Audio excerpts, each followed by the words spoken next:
Տիկին Մանասյան, այո, շատ հաճախ ընդդիմադիր հայացքներ ունեցող գործիչները անձին կենթարկվում են բուլինգի, ատելության խոսքի զոհ են դառնում եւ կարծում եմ դուք էլ դա շատ լավ գիտեք, սակայն իմ հարցը վերաբերում է արդյոք դուք ունեք ծրագրեր պաշտպանության ոլորտում, արդյոք համագործակցում եք պաշտպանության նախարարության հետ, քանի որ բուլինգը, ատելության խոսքը ինքն իրենով շատ բացասական եւ աղետալի երևույթ է, սակայն դա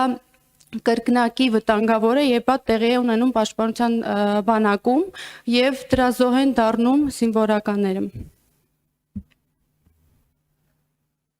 Շնորհակալ եմ անչափ։ Ես ներողություն եմ խնդրում, էլի հարցը հասկանալու համար։ Ես հասկացել եմ հարցը, ես մենք էլ պիտի հասկանանք, որովհետեւ նաեւ մենք ենք այստեղ։ Այո։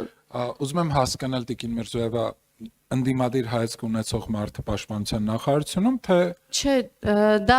շնորհակալություն։ Այո։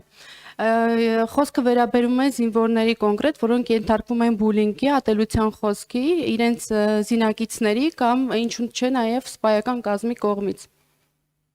Շնորհակալ եմ, քանի որ հարցնի սկզբանե հասկացել էի, երևի թե առաջին հերթին անդրադառնամ այն հանգամանքին, որ Հայաստանում բոլորն են ատելության խոսքի զոհ, դա պիտի հստակ արձանագրենք եւ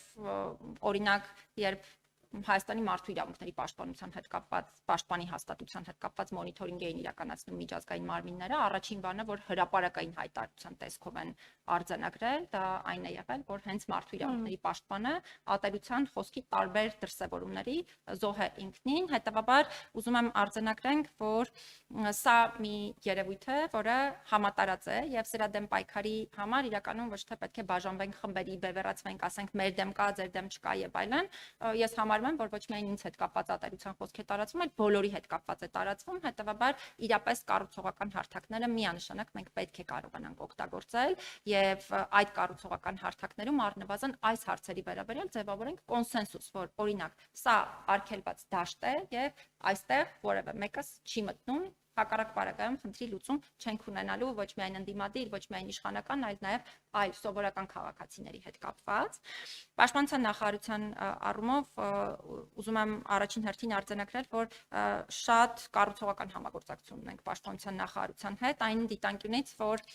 ինչքան էլ զավեշտարի չթվա, բայց սա այն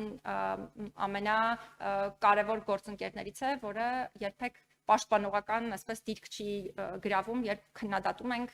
հաստատության հետ կապված մարդու իրավունքներին վերաբերելի խնդիրները, երբ բարձրաձայնում ենք այդ խնդիրների մասին, հակառակը շատ կառուցողական մեզ հետ աշխատում են նույն մեր բարձրաձայնած խնդիրները լուծելու ուղղությամբ, ինչ վերաբերում է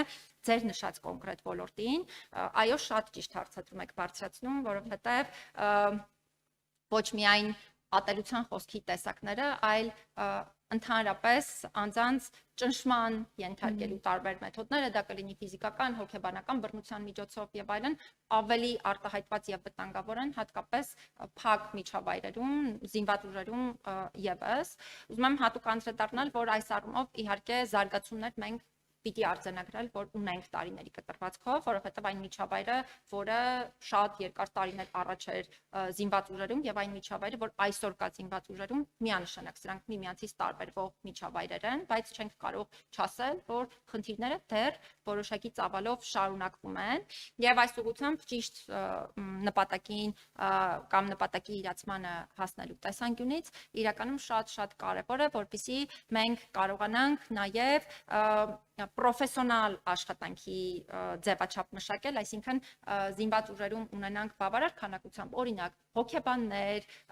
այնպիսի մասնագիտություն իրականացնող անձինք, ովքեր կարող են աշխատել այս ոլորտային հարցերը թիրախավորելու համար եւ որ ավելի կարևոր հարցերից մեկն է, կարողանանք նաև պատասխանատվության ենթարկել այն անձանց, ովքեր նման